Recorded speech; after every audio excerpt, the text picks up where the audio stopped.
Alrighty, everyone. Welcome to our political panel. Feels a little bit like a concert with all the people down the back. Maybe we need a mosh pit up the front. Welcome, one and all. And I'll invite our 5 politicians to come and join me on the stage. This is a fantastic opportunity to hear from our political parties as we head into election season. An invite was extended by Hort NZ to all current sitting parties, and we have 5 represented on the stage today from across the political spectrum. So, a big welcome to the Honourable Todd McClay from National, the Honourable Andrew Hoggard from ACT, the Honourable Mark Patterson from New Zealand First, the Honourable Damien O'Connor from Labour, and Steve Abel from the Greens. Let's give them a big round of applause. Everyone's looking comfy and collegial, so we're hoping for not a debate, but a good discussion today. And we're going to begin by hearing from each of the parties a snapshot of their vision for the horticulture sector. We've asked them to do the impossible, which is to give us that in 1 to 2 minutes, so we have plenty of time for our discussion. So we'll hear those opening remarks from the parties in the order of their size in the New Zealand Parliament. So we'll kick off with the Honourable Todd McClay from National. Well, thank you so much. It's so good to be here. Thanks to Hort New Zealand for the invitation. Can I recognise my colleagues on the stage and apologise for how gender diverse we seem to be. There's only men up here, which is not reflective of the primary sector or your industry. National's vision for your sector is straightforward. You should be proud of what you do. You are significant contributors to the New Zealand economy. You are up for meeting your obligations, be they around climate change and environment, but we can do that without putting unreasonable, unnecessary costs on you. We want to open up access to the world's markets for the high-quality, safe food that we produce and that all of you in this room produce, and give you the very best to do what you do best, which is actually deliver for New Zealanders, create jobs and be proud of what you do. It's not a light touch approach, but we think that rules and regulations are not the way that you fix everything. The way that we get better outcomes from horticulture and agriculture and across the primary sector is working together. What's the most cost-effective, efficient way to achieve what we need to together? And actually the solutions to many of the challenges you and we will face are in this room, and they won't always rest on the stage. They'll be out there in the audience with you. Todd, thank you very much. The Honourable Damien O'Connor from Labour. Kia ora, and I just want to apologise for Joe Luxon, who's the Ag spokesperson, who couldn't make it today. Labour has a vision that we'd like to get more for what you do, not ask you to do more. There's a lot of good figures coming out of the horticultural sector, in particular the growth is pretty spectacular, but there'll be a lot of you in the room who are not getting a fair return on your efforts or on your capital. So we do have to look forward and say, how do we turn that around? Because you can't continue along that way to grow this industry and attract smart young people if they don't see a really good return on their efforts. We, in government, tried to put in place a couple of bottom lines. They were environmental bottom lines to make sure that we weren't degrading water further, that we were looking after biodiversity, that we were upholding the reputation that is so valuable in international markets. The sector, of course, has an additional challenge of dealing with the social licence as food producers and being able to put food into the supermarkets where most people buy it at an affordable level. And that is a real dilemma. There is a need for a food strategy to work out how we can keep food, quality food, affordable for Kiwis so they can get on and grow themselves and their families, but also work out the point of difference in the international market that makes us special and gets us the returns that we need. Kia ora. Damien, thank you. Over to Steve Abel from the Greens. Kia ora koutou, great to be here. Can you hear me okay? Look, we have an extraordinary challenge and opportunity, not just in New Zealand, but on a planetary scale, to ensure that we are able to provide good nutrition to human bodies in coming decades and generations. There is clearly a need for us to have a greater diversity in the way we do food production. We're not satisfied that we only produce an excess, a surplus food and take no account of the ability of us as a nation to feed and provide for our own first and foremost. We're very concerned about the impact of the energy system on local processing and manufacturing. We're concerned to make sure that we move to more plant-based direct human food. That is a way to get nutrition into human bodies in a way that is sustainable and a way that makes decent livelihoods for producers and farmers. There are challenges clearly in the water space for New Zealand, but from our point of view, the opportunities to expand horticulture, arable, vegetable growing is a huge opportunity, and the Greens are very supportive of the horticulture sector. We want to make sure that the challenges in the energy space are dealt with through a national strategy, and we call on our fellow parliamentarians to sign up to that, because that gives security and certainty to industry across the board. Kia ora. Thank you, Steve. Over to the Honourable Andrew Hoggard from ACT. Well, thank you very much, everyone, for being in the invite here today. I've met a number of you over the last 3 years and been to a lot of orchards, growing fields up and down the country, and gotten the opportunity to listen to the real concerns you all have.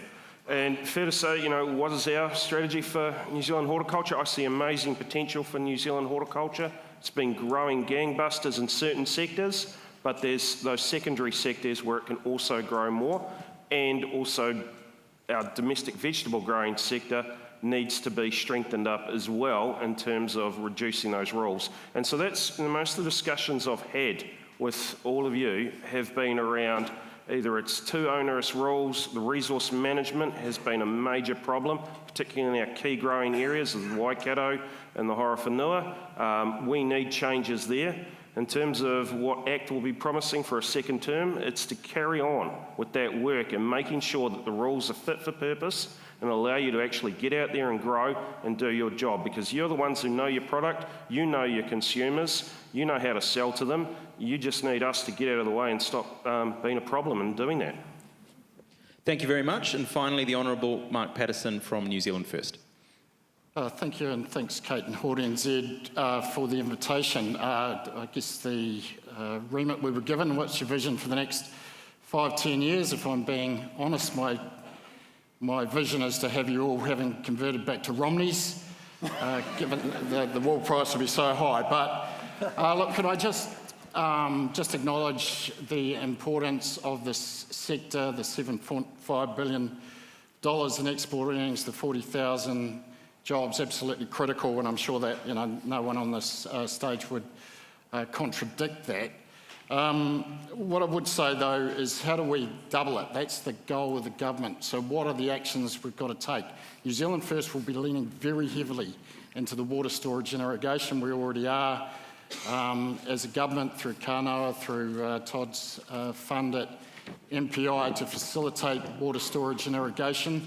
By back of the envelope calculation, we've probably got 70 to 100,000 hectares that we hope to make available for irrigation, and we're going to be relying on the people of this room to do the heavy lifting in terms of the land use that will flow from that higher value land use. The success of the industry at a macro level is very impressive, but if you dig down below the surface, it is an industry that is under some stress. If you look outside the kiwi fruit in certain sectors of the apples, we've got, if you look at many of the smaller hawk categories, if you look at arable, if you look at our processing sector, we just lost a malting company the other day. We are deindustrialising. This is a very big problem for us. That is primarily an energy discussion, and we will be pretty active in that space in terms of policy going into the election. And we do risk narrowing our production base. We want to see that broaden out. And what are the categories of where do we have a competitive advantage in crops that we can expand into the export sector? And I just finally want to touch on that last point about cost of living. It is critically important that Kiwis have got the ability to afford safe and nutritious food at an affordable price, but growers needing to get a margin as well. And we're going to go really hard at the duopoly to make sure that everyone gets a fair deal. Thank you. Wonderful. Thank you very much, Mark. Thank you to all of you. There are 6 substantive areas that we'd like to get to in the next 50 minutes. and they are shaped and informed by HortNZ's election manifesto. We'd also really like to take some of your questions. I can see some small essays are being submitted via the app. So if you can submit some short, punchy questions, I'll try and get to some of those a little bit later in the hour. We're going to begin with biosecurity and crop protection. Andrew, you are the Biosecurity Minister, and we know that in the last 12 months we've had 2 different fruit fly incursions. We've also had a hornet incursion, all within the same area near Auckland Airport. Andrew, do you believe that our biosecurity system is fit for purpose? Yeah, I do. The fact that we've found these before they got to be a problem shows that it is working. There are systems in place that pick up on these incursions and responding. So in all of those, and fingers crossed and toes tapped and whatever else on the hornets, we saw no new detections after about April. And according to the lifespan of a hornet, we should have still seen detections after that, and we should have seen activity of the next generation of fertilised queens, which we didn't. So that tells me the system is good, it's working, the team is very effective. It's always going to be a challenge. We're bringing more stuff in, we're an open world, so it's just an ongoing effort to keep stuff out. And the team's done bloody well this last 3 years, I feel. And how have you felt about the feedback from some parts of the sector that crossing our fingers, crossing our toes, or even dealing with incursions in the first place should be not something that we're having to face? You're always going to have to deal with incursions. It is a reality. Unless we shut this country down completely, there is always going to be a small, tiny risk that something gets across the border. We cannot stop every ship or every plane coming to this country. That is not practical. What we've got in place is we need risk proportionate measures. I hear sectors telling me at times that we talk about ag chemicals, plant germplasm. People came to see me yesterday, importers of plants, and about how the system is slow and blocked up simply because, we're very concerned about biosecurity. So it goes both ways, and we need to find sensible measures that still allow us to trade, still allow us to be open to the world, but at the same time protect us. So Damien, Andrew's made a strong case there. Have we got the balance right?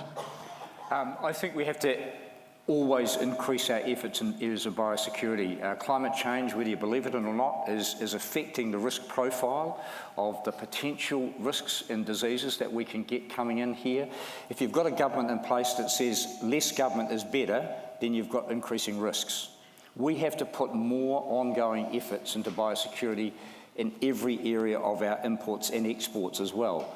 So I'm not sure, to be fair, there are always incursions. You can't, as a minister or as a government, guarantee there won't be. Your reaction to them, though, is really important.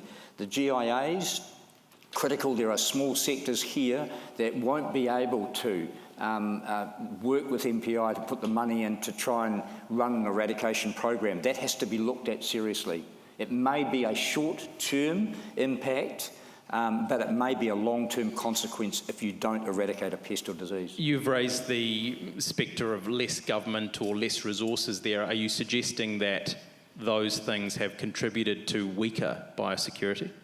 We've cut back $55 million, or the government has, in research and development. These are areas where we have to keep trying harder to find out, where the risks are out around the world. So it will require more resource, not less, if we're to maintain our biological economy and protect it from incursions. So Todd, have cuts around the cabinet table contributed to weaker biosecurity? No, they haven't at all. So when we looked at spending at MPI, I'm the budget minister, I made sure and got a commitment from MPI that there would be no cuts to the front line. And in fact, biosecurity and people out on farms and vets and so on, if anything, we're investing more in that.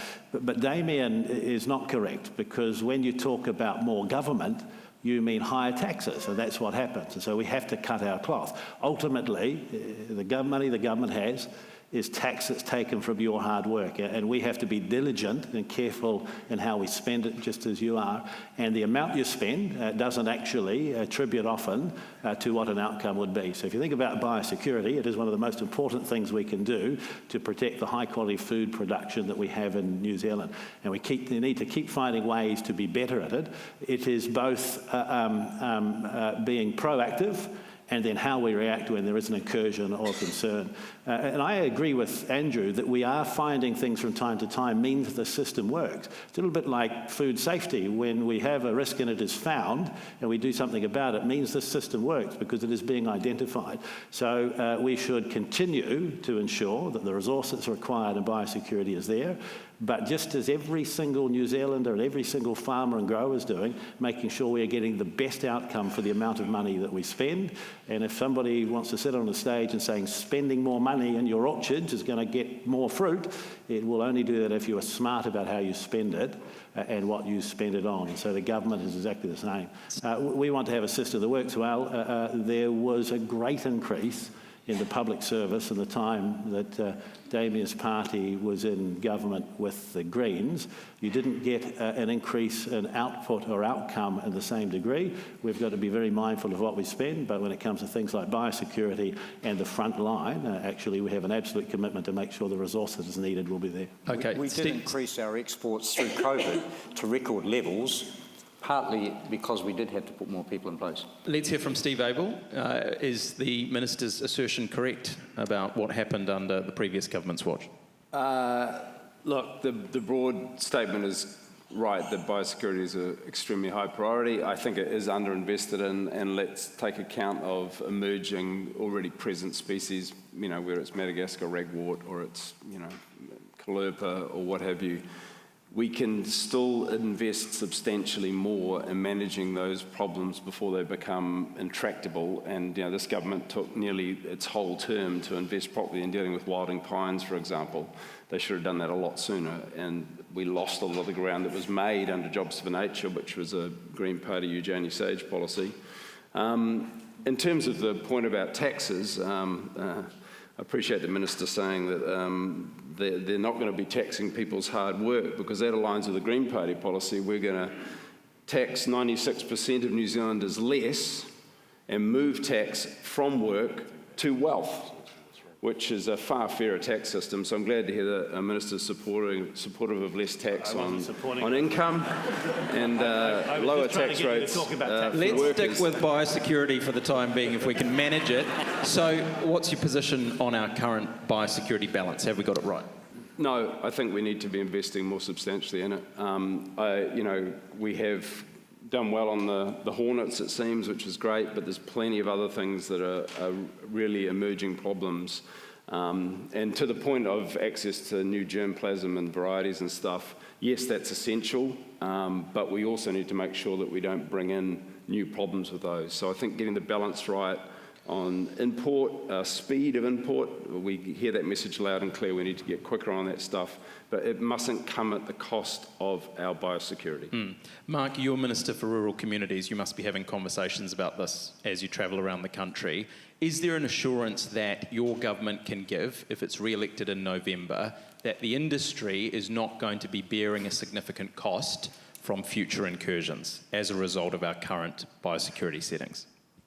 Well, I think the outcomes, as Andrew and Todd have alluded, we've had a number of incursions that have been stamped out, so I think the system is working. But biosecurity is a non-negotiable. I mean, it underpins everything we do. When KPMG do their surveys once a year, it's always the top priority. So, we take it very seriously.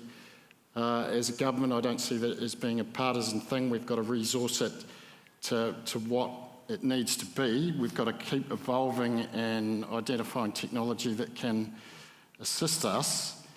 But it also is, I throw it back to the people in the room too, that, this is a team effort. It's not just a government thing. We've got to have that absolute highest standards of on farm, on orchard, process, systems in place, because, you know, the costs are very, very high if something gets Todd, wrong. briefly before we I was move just on. going to mention something that Damien raised around the GIAs, the government industry agreements. They're extremely important. I think it came out of the PSA disease with kiwi fruit. I was a very, very new, bright-eyed, bushy-tailed MP way back then, and we were looking at the end of kiwi fruit, it seemed, and actually the sector, through their own investment and government with them, and then hard work, actually is in a better place than one could have imagined all that time ago. So it's a cooperation. It is, the government has a responsibility that we are out testing all the time. We've got traps around the country, actually, so that we're not just sitting there waiting for fire. We're looking is a very important part of it. But I've got to recognise that the primary sector itself, from farmers to growers to arable, actually the foresters are out keeping an eye on these things themselves. And the number of, calls that I think MPI gets around biosecurity of growers and farmers to see something that they are worried about and not sure about helps us do our job. Biosecurity is one of the most important things that we can do when it comes to the primary sector, and it has to be a partnership, and we have to find ways to do it together. And Andrew, the work that you're doing with bird flu at the moment is because somebody, a New Zealander, saw something picked up the phone, let them know, and actually the response starts weeks earlier, if not longer, as a result of that. So that partnership that we have, underpinned by the GIAs, is what makes us have one of the best biosecurity systems in the world. Before we move off crop protection, let's talk about access to agri-chemicals. This is another hot topic, and we understand that there's a significant backlog with the EPA. Growers are saying that they are at a disadvantage compared to their overseas competitors. Do any of you have a position on this issue and how we can speed up the process? Well, obviously, we've got the Has-No bill before Parliament at the moment.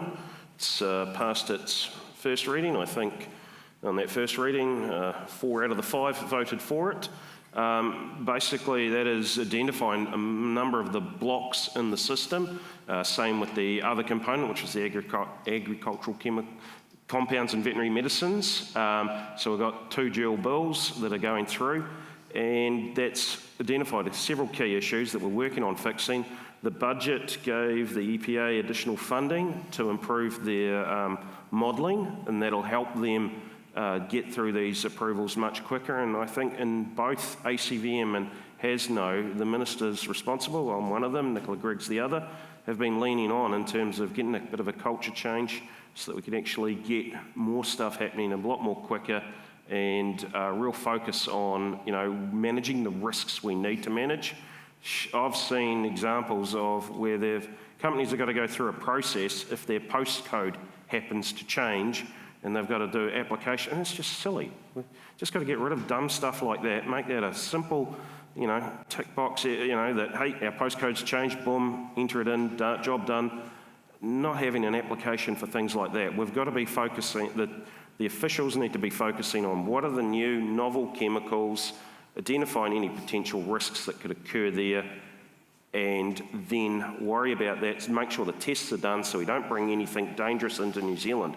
But where we've got a chemical that's got a lot of use around the world, there's probably similar type formulations here in New Zealand, that data's there, we've got to be able to go, okay, is there any actual additional risk that hasn't been sorted out anywhere else in the world that we need to look at?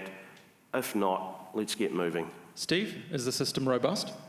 The system is robust, yes. I think there are some things that could be tidied up a bit in terms of the regulatory pathways, but the caution around the ACVM, agricultural chemicals and veterinary compounds, is that it's all very well for us to open up to a swathe of new chemicals and substances, including biologicals, but are they of genetically modified source, or do they potentially release viable microbes into our system if they're a biological? There's already an issue with that. And secondly, if we're opening up to a whole lot of new chemicals, are we getting rid of some of the more toxic ones, such as paraquat at the other end? What is our actual pathway for dechemicalizing the most toxic substances in the current system that we don't want? And the final point on that is that it's all very well for us to have these new chemicals, and people say they're safer than the existing more toxic ones, but it often takes a very long time for you to establish just what the toxicity of a new synthetic chemical is. So let's be on the side of precaution in terms of what we allow in. The more we move away from those agrochemicals, the better. And the other thing on the Has No Act is that there's elements of it that have been, I don't think, illegitimately called the Gene Tech Bill by stealth, because they do actually weaken our current relatively rigorous risk tier framework around the release of genetically modified organisms. That's why the Greens voted against the Has No Bill at the first reading, and we're certainly looking at doing the similar at the next, because I think it's been somewhat rushed through the changes there. Okay, let's move on to food production, specifically cutting red tape and duplication. So I think many people in the room will be heartened by the RMA reforms. But the question we want to pose is this: should government agencies be required to assess potential impacts on food production when they're making new regulations? Damien, what are your thoughts? Can I just talk about the RMA reform? You may be excited about it, but you may not be 12 months down the track. So just look very carefully at the implications of it. In my view, it's going to be a wonderful opportunity for lawyers.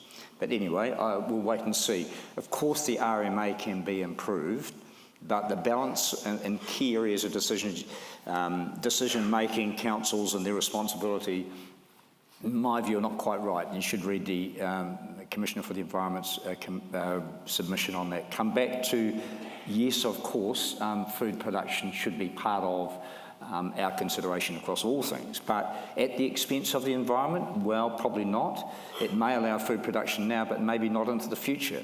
The loss of soil and the degradation of water quality are not good for long-term food production. So there must be some bottom lines in these areas, and I think there are some challenges that we have to face up to. The RMA, as I say, does need reform, does need improvement. I'm not quite sure that what we have in Parliament at the moment is real progress. Todd?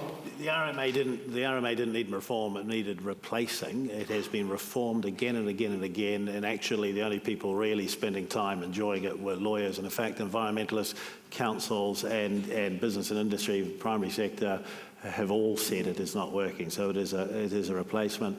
One of the most important things introduced to it now in the replacement bill, and this came out of the Select Committee, is that for the first time food and fibre production will be one of the goals and sit equally with other things. So I don't disagree with Damien. We shouldn't be doing things to the detriment or expense of the environment, but many of the decisions that end up being made by our councils, directed by governments of Parliament, have got in the way of sensible approaches to producing food. And you've only got to think about parts of the country where there's been flooding, where under an RMA you're not allowed to go and clean out waterways or even consider lifting gravel in areas out of streams when they become too shallow to allow the water to rush out to sea as it always used to. If you think about Hawke's Bay, after the significant flooding there were people that had to go and get resource consents to pile up or remove silt on the land because there was wire from fences in it, and so all of a sudden the RMA imposes a significant burden and cost, and if you just got on and fixed your orchard or your farm, you were likely to be prosecuted. So it needed more than amendment, it needed a replacement, and we committed to doing that, and the three parties in government have delivered it. Doesn't mean you get to do whatever you want on a farm or an orchard. There are still environmental obligations, and but it will be based upon risk rather than people sitting in offices without windows making decisions that have an effect upon your business when they can't even see the land that you're growing on. So it's a very, very different approach. Should government agencies have to always think about food production? As the Agriculture Minister, the answer is yes, absolutely. But actually, if they were all doing that all the time, they may be distracted from what we also need them to do, which is just smart, sensible rules that work for people across government. But as the Ag Minister, when there are things and rules and regulations that are brought up around the cabinet table, I get to say yes, but actually this will make it harder for farmers or growers to do what we need them to do. We should look at a better way to achieve this, and that's something that I think you've seen under three parties in government this term, an absolute focus on the importance of the primary sector, what it produces for New Zealand, what it delivers, and the need to back it so it can produce and deliver more for all New Zealanders. So let's broaden the conversation then and ask any of you, what will your party do to support domestic food systems in New Zealand? Sure. Just one quick thing on the concept of food production being put as a priority over environmental protection. The big challenges we face in terms of the environment are primarily actually from the dairy industry, where we produce a 95% surplus. So the cost that production of that surplus to produce commodity milk powder predominantly comes on our freshwater domestically, on our climate footprint, on our soil compaction, on nutrification of our marine coastal environment. So we as a nation are sacrificing the commons for the profits of that industry, which is not in the interest of providing food and nutrition to us or even overseas, because most of that ends up as, minor ingredients and confectionaries and the like. So we need to be careful about how we characterise what food production is and true food production that provides nutrition. That's just a point on that. More broadly, it's vital that we do protect our ability to domestically produce and process food. Picking up on Mark's point about Malt Europe closing in Martin, that's a real loss for us. I think most New Zealanders will be disturbed to learn that the malting facility that for the last 46 years has been the source of the ingredient in locally produced beer is now closing. So we will be importing malted barley to put in New Zealand produced beer. That's a real loss for us as a nation. That's a loss for the barley growers in the South Island and the North Island that now won't have a means of processing. The loss of the McCain's factory is a massive loss to us. We need to have an intentional intervention by government to protect local processing and manufacturing. It is a matter of not just protecting growers, but also our ability from a resilience point of view and a food security point of view to feed ourselves. And the Greens will take action to ensure that that happens when there's a change of government in 4 months. All right. Well, let's ask the current government what they would do if they're re-elected. How would you strengthen that supply chain and build resilience into the domestic food system? Well, I just want to negate a point that Steve has just made. You get into government as the Greens, you shut down oil and gas, and so yes, energy prices go up, and it goes up on everybody here. There is a direct correlation to what a decision you make in government and the flow-on effect that happens, and it doesn't matter. It's hardly the direct impact. Well, it's easy to sit here saying that now in opposition, but actually it was a very brave move that you did when you're in government. It was reckless for the sector. All right, let's talk about the current government and the future government. What would you do to strengthen resilience in the food production chain? Well, ultimately, we need to make sure it is as effective and efficient as it can be. So that comes to a number of things. Actually, the whole conversation so far is about how we make sure that food production in New Zealand is open to innovation that happens around the world and happens here in New Zealand as well. The reason our apples are doing so well around the world right now is not just because people have woken up and decided if you eat an apple a day, you'll keep the doctor away. It's because you're innovating and actually we are selling them something, giving them something both in variety and taste and look that they're not getting elsewhere. So we've got to make sure that your sector, all sectors, can continue to innovate. Secondly, we need to find ways to ensure that costs go up. I am extremely mindful, as my two ministerial colleagues are, in every single decision that is brought to me across my desk of what the cost will be upon the people that we are making that decision for in the primary sector. Is there a more cost-effective, efficient way to achieve what we need to? And sometimes it is not easy to do in government because you were told there's only one way, but I'm yet to meet a farmer or a grower that is not thinking about how they effectively achieve what they need to and what that cost would be, and we need to do that as well.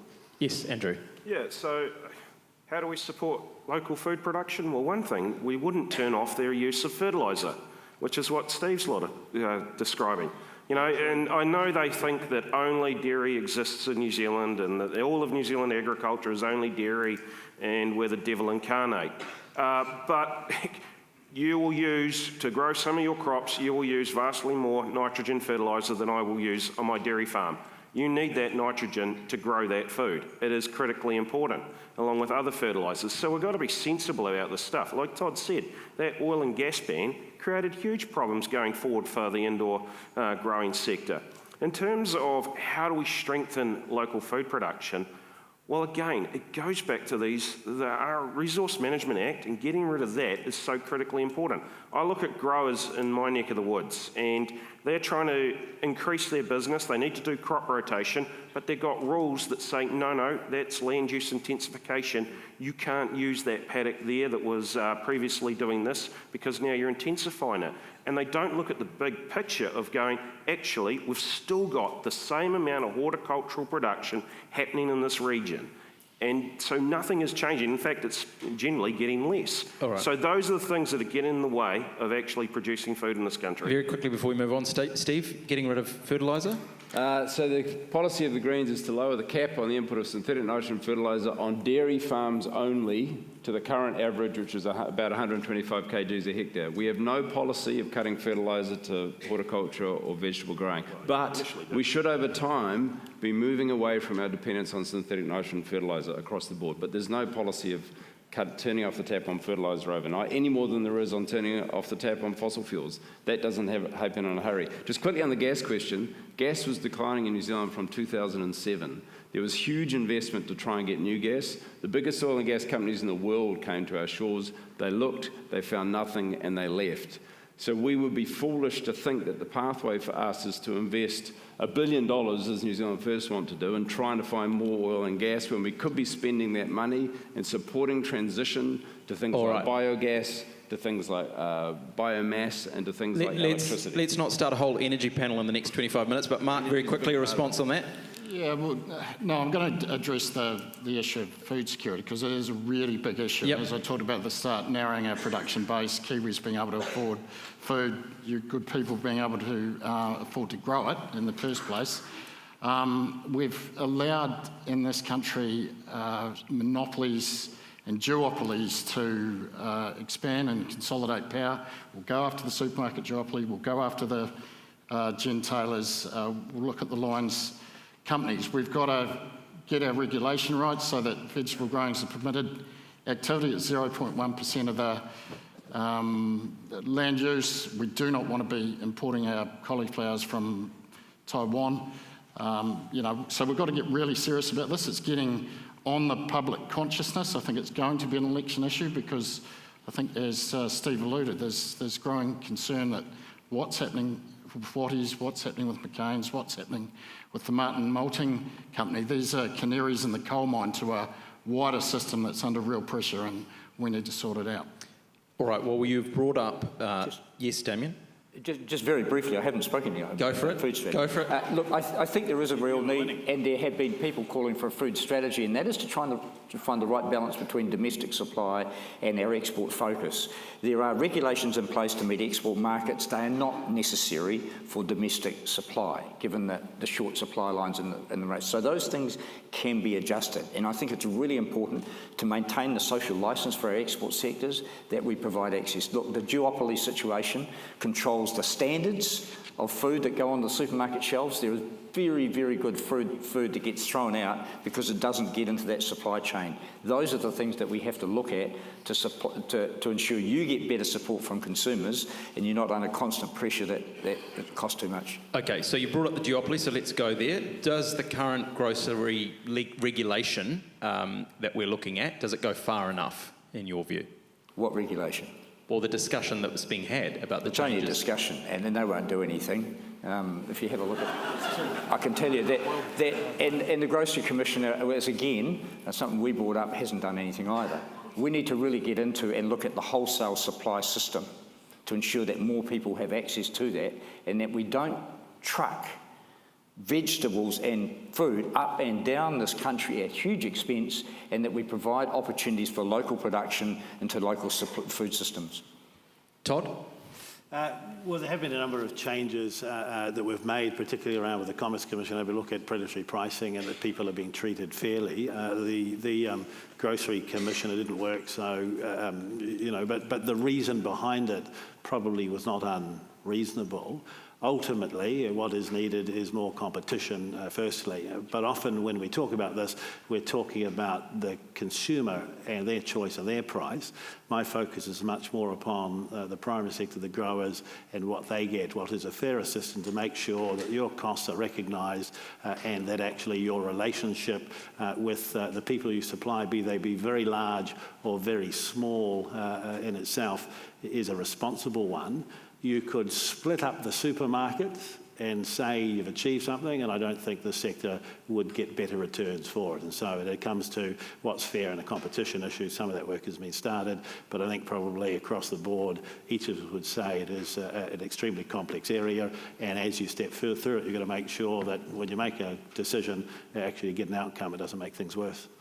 So to any of the three parties currently in government, what changes or steps would you take in this area in the next term, if you're re-elected? We've certainly highlighted regulation changes that need to occur to enable that growth of alternative competitors. I recently visited a startup down in Christchurch, Kaiko. They moved from basically being a butchery to a small supermarket. They've got plans for expansion.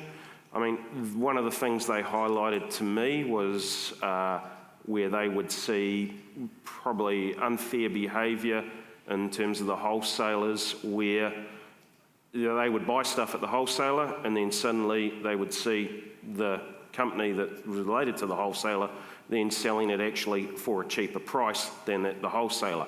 So that's something that, we've got a Commerce Commission. That's stuff they should be investigating and making sure that you don't have, unfair practices, market persuasion occurring. That's the key thing that needs to be focused on, and allowing simpler rules so that competition can occur. We often wrap ourselves up in a whole bunch of red tape. And that's something we've been, Regulation Ministry came out recently with a series of suggestions on that. So Steve, on that point, the Grocery Commissioner said in the Post just last week, we have the grocery sector as an enforcement priority and a large proportion of our litigation fund is spent in the grocery sector. We've got 15 investigations currently running and various court cases, and went on to say with the tools that we've got, it will take a long time. Is that enough? No, we don't have a long time. People can't afford to put food on their tables. Affordability of food is a massive issue for us as a country in terms of the way that growers and producers are treated by the duopoly. It's not good. We heard from growers in the Hawke's Bay how they get squeezed on their price, not just by the corporate who owns the factory like McCain's, but also down the line by the duopoly. We will be announcing, I can't preempt it here today unfortunately, but we will be announcing a major intervention into the supermarket duopoly as part of our election policy portfolio in the next couple of weeks. And we think it's at the point where, for the sake of the affordability of food and the viability of our overall retail food system, there needs to be state public intervention, because we can't allow that duopoly to keep rorting us all. It's not in the interest of growers, it's not in the interest of New Zealand consumers. And one final point is the lack of an investment in supporting the idea of Buy New Zealand made, because it's not in the interests of the likes of McCain's or of the an overseas owned duopoly to encourage New Zealanders to be aware whether the product they're purchasing and consuming is New Zealand produced.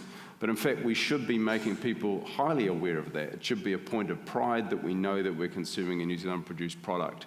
And that's something that we need to be doing a lot more of, Buy New Zealand made. So Todd, let's talk about the current legislation, the Grocery Industry Competition Act 2023.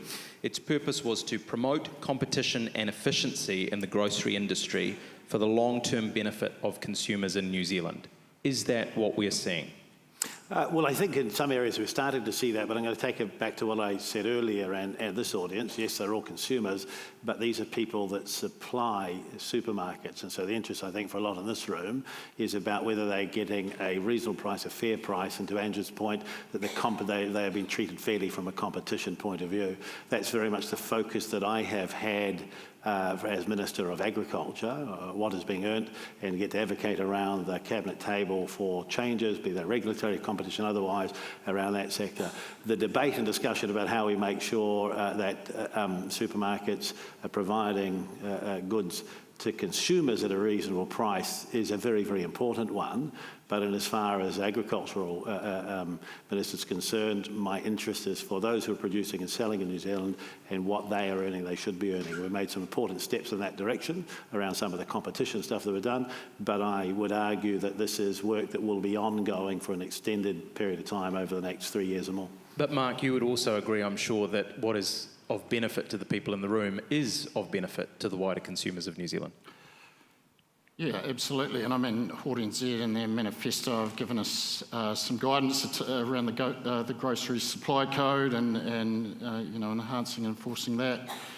and some transparency in the system, so that'll be a key part. But if you look at the New Zealand economy in general, if you look at the key costs, and I was here for the Westpac presentation yesterday, and you look at the costs go up. Where are those costs coming from? Some of it's at local government level, which we're seeking to address with driving efficiencies in there, but they're also coming from vested powers, the banks, the supermarkets and the gentailers, and until the competition has not occurred at the level that we'd need, they make soothing sounds to us as government, we kind of take their word for it, but we're actually going to have to grow a set and stand up to some of these monopolies and in the best interests of the people of New Zealand, the businesses of New Zealand. So Damien, what action would you take if your party is elected in November? I mean, Mark points to some of the key problems, and that is the banks are certainly doing really well from your sector. Electricity sector seems to be doing really well as well. Core energy costs going up. The issue around gas, stopping the prospecting, forcing costs up onto your industry is a joke. Look, we had less gas in the system and it was going to come back down. Come back to the issue of what we'll do. We will look at the supermarket, the system that runs it, and if you look at the reports that have been done, the way that supermarkets operate in terms of access to shelf space, discounts and all the rest of it, it just is not fair and it needs to be addressed. Would any of your parties look at mandatory margin reporting for supermarkets? We have a policy that will be looking at excessive profits to be announced. Steve? Yep, happy to look at that. All right. Does the government have a role to play in attracting international retailers to New Zealand?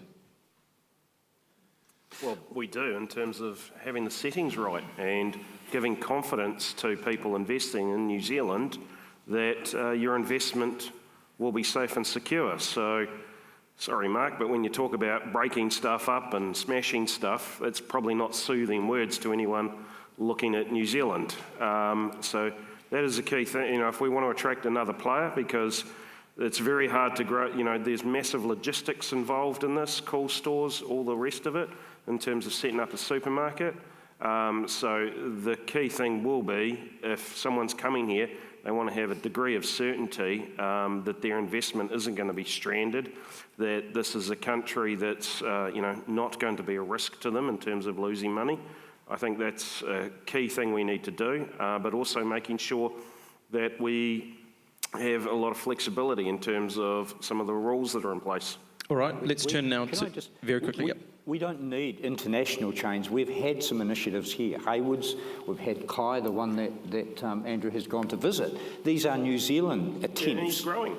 He's looking at doing more. But the issue is that they get squeezed out of the market. We have to help them to grow. Mark? Look, I just want to respond to Andrew. Look, we've had 3 years of holding out hope that the cavalry's riding over the hill. It's not coming, and if it does come, it'll be in metropolitan Auckland or the big urban centres. It's not going to help regional New Zealand. So we've got to deal with the players we've got and try to drive some competition in there. Thank you. Let's talk about water now. Obviously, there is reform happening in this space, but we want to look at what this will mean for growers. What changes do we need to see in the next 2 to 5 years to ensure that growers have reliable access to clean water as they need it for the next 20 or 30 years, Todd? Well, first, I think I'd come to water storage, all right? We are blessed in New Zealand with a lot of water. You go outside, it rains far too often, and we don't know how to store it well. It rushes out to sea, and when it's got salt mixed in it, it's very, very hard to use. So we need better rules and better models for investment around water storage. If you look in Hawke's Bay with the decision the government's made, both our investment along with local people, it has the opportunity to transform land use in such a way that you will get better outcomes for the environment and water quality, and you will also have choices as to what you want to produce on the land. Greater production, higher value, you'll earn more, create more jobs. So I think one of the most important things we've got to tackle, not over the next 4 or 5 or 6 or 7 years, but it's next 2 or 3, is in place a system that says this is how we invest in water storage, this is how we should use it, this is how we allow the private sector, farmers and growers to make more decisions for themselves over their land use so that actually you can be more productive. So what steps would any of your parties take in this area in the next term? Well, we're just on that. We'll have an announcement before the election. I'm not going to do it here today, but actually there are some pretty good examples in Northland and elsewhere where government has partnered with local communities, farmers and growers, to allow water storage and irrigation systems to be set up and to be affordable, that are driving significant outcomes and productivity in those areas. We'll announce more before the election, but actually merely having a system that says you have to go and get a consent, do it with your council, it's going to take you 10 years, and if you do get a consent, it may only be for 10 years, doesn't give the certainty that this sector needs. My heartfelt view is that farmers and growers are responsible. They care about the land, they care about the environment. They'll often know more about their land than anybody around them ever will. We've got to do this stuff in partnership, and we've got to make sure that the water storage facilities that need to be set up are affordable and therefore usable. We're tight for time. Damien, go for it. Look, yeah, we have always supported water storage. Wise utilisation and who pays for it are the questions. And there have been some really good projects and some that have been challenging, the Waimea Dam being one of them, necessary but very, very expensive. So then you say who should contribute to that? If you want to pay less tax, there'll be less taxpayer money go into those projects. And for many private sector organisations, they just can't see it stack up. That's why Ruataniwha was withdrawn and it's back on the table now. But making sure that what we put the water to use for is environmentally sustainable. There are some issues with nitrates in the aquifer in Canterbury because that stored water has allowed intensification. You've got to look forward to ensure that you don't create a major problem for yourself down the track. I just want to correct, if I may, Very quickly. Correct one point. Less tax doesn't mean less projects. It just means you have to be more discerning as to what the projects are. Okay, less Mark. tax will mean less dumb projects. Get in there, Mark.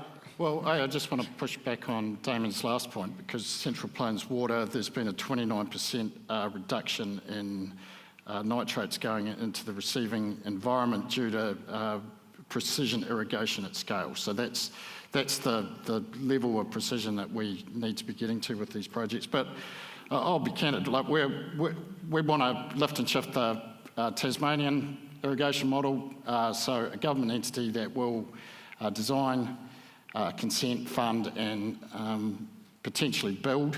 So we've got a pipeline of projects going through. It's kind of a mini Ministry of Works.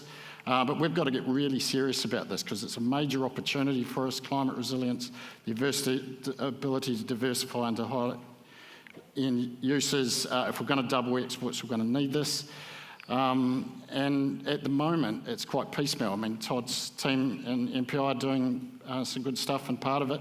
Our team in Kānoa are doing part of it. TPK are doing some feasibility stuff. We're at 6s and 7s within the government. We've got to have a single entity that deals with this and not leave it at the other end to a group of well-meaning volunteers at a community level to try to rally what is in, say, the Ruataniwha or Tukitoki situation, a $600 or $700 million bill. We've got to get really serious about this opportunity. So, Andrew, is this what we need? We need a mini Ministry of Works? No.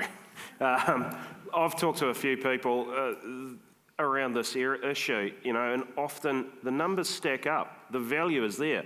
Waimea Dam, I remember visiting there a year and a bit back. Now, the value that they had saved by having that irrigation happening was huge. I can't remember the numbers off the top of my head, and Julian may want to shout them out to me, but these projects work. Where the problem is you don't have investment certainty. You go into a process where you don't know how long this damn process is going to take, how many people are going to object, how much money you've got to spend on lawyers. We've got to improve the process so people can make the investment decision knowing that, yes, this idea stacks up, yes, I'll get my payback, and no, I'm not going to get stopped by everyone left, right and centre. And just to the point around the nitrates in Canterbury, another point to what Mark had to say was managed aquifer recharge. The irrigation schemes have this ability to utilise managed aquifer recharge to actually flush those nitrates out. They've been hamstrung in their ability to do that. Steve? I mean, this government, these guys should read their own government report on the state of fresh water in Canterbury, because it's got markedly worse, and that's your own government telling us that in the last year. The fact is that the intensification in Canterbury has been driven by a large amount of fertiliser use, but also a large amount of irrigation, which has allowed a disproportionate number of cows to be there. Most of the nitrate comes from the dairy cow urine. That's the main source of it. So we have to take account of these factors. Managed recharge is somewhat mythical. The nitrate problems are getting worse. They're not getting better in Canterbury and in Southland. In terms of Horticulture, the Ruataniwha Dam, you should be deeply sceptical of the idea that that's going to improve water quality too. It's going to, for a start, bugger up that river ecologically. How we get water, we need water to grow stuff. We need to have appropriate use of water storage. Ideally, it's more on-farm, smaller scale water storage. The Greens will not be putting public money into the likes of the Ruataniwha Dam. And what is more, we need to think about how we do storage in soil, because most water in this country, even unbeknownst to us, is actually stored in soil. So you grow the health and the integrity of soil systems, you increase their ability to be sponges and actually retain moisture and hold on to moisture. That is both a resilience benefit in terms of extreme weather events and increased rainfall. It also gives you greater resilience in terms of food production. But water is vital. We need to protect the integrity of it. It is a commons. It belongs to no one. And we need to protect the ability of all New Zealanders to benefit from our fresh water. Thank you. 5 minutes to go, and we want to focus on our last, it's a significant topic. It maybe is the most important topic for the people in this room. It is the future of the horticulture workforce. How do we attract and train and nurture and retain the next generation of our horticulture workforce? Open to any of you. This has incredible potential, and we've got to move and highlight fibre and the potential fibre coming into the biome and the nutrition system, and that offers you huge potential. So we should be attracting young people, but they are smart and they want to be paid well and they want to see a career path going forward, potentially with the opportunity to own land and do their own thing. That has become harder. So we have to ask, why aren't we able to? Sometimes we can attract but retain those people. Often it is around ensuring that the right amount of money comes back into the workforce. There's a huge amount goes to the banks, a huge amount goes to fertiliser and other inputs into the system, but maybe not enough into the people, and the people is where it's all at. Todd? Well, there's two things. The first is you've got to make sure you have the workers now. Agree that we need more young people who are choosing the primary sector as careers. We're starting to see that. I think it may be a bit anecdotal, but over the last 2 or 3 years, across the board, we've seen people talking up the significant contribution of you and other sectors, others in the primary sector, and that changes decisions around career paths of young people at school and others. We need to talk more about the good things that are happening, but we need you to have the workers you need today, and you would have seen Minister Stanford here yesterday talking about RSE and some of the changes there, not to weaken, but to actually make it easier for you to have greater certainty, and then as the sector grows, find ways to attract more young people in there. We've got cooperation with the sector in some of these areas as well. There's been extra effort put into some of the various mechanisms that we have there in place, but ultimately, it has to be seen as a career and actually as something that is worthwhile, and I think your sector is taking important steps in that direction. 30 seconds each from our remaining MPs. Again, as Todd mentioned, RSE is important for that seasonal work, and then in terms of the long-term work over the year on the orchards, saw a great range of young people in the Young Māori Grower of the Year Awards. They were inspiring. You should be utilising those people as an example to others in their sector. Ben Pura does the same thing in the dairy sector with encouraging young people. He goes around to schools. Look at some of those growers that were up this year. How can you utilise them? Send them around to schools to attract some of the people into your sector. Awesome. Mark? Yeah, obviously supportive of the changes that were made to the RSE scheme, which actually Winston initiated back in the day, but... Not his first road. It wasn't. We weren't in government. But we do have nearly 15% of our young people not in employment, education or training, so we really do need you to be doing everything you can not to be just leaning on the immigration lever, but developing a pipeline of talent come in. You will have seen in the budget, we've parked the fees free up for university and freed that up for skills training and trades training. So initiatives coming out of that program are there to be taken. Steve, last word to you. That's very generous. Listen, I think it needs to be a message that young growers and people participating in the industry can take great pride in what they do, that there's certainty of vocation into the future. It is a reliable livelihood. It's one that when times get tough, you'll be backed up and you'll be supported by your industry and by the government where it's appropriate. That's a general message to, I think, our whole growing sector. I think that the government could have done a lot better to support the growers of the Hawke's Bay with the McCain's closure, and they could be doing a lot better with other growers who are doing it tough right now in the arable sector. And so the message has to be, we're here for this industry to do well, and we're here for you as a worker in that industry. Take pride in what you do. You are part of what makes New Zealand great. Thank you to all of you for being generous with your time, and all the best for the 3 months ahead leading up to the election. Let's give all of our politicians a round of applause.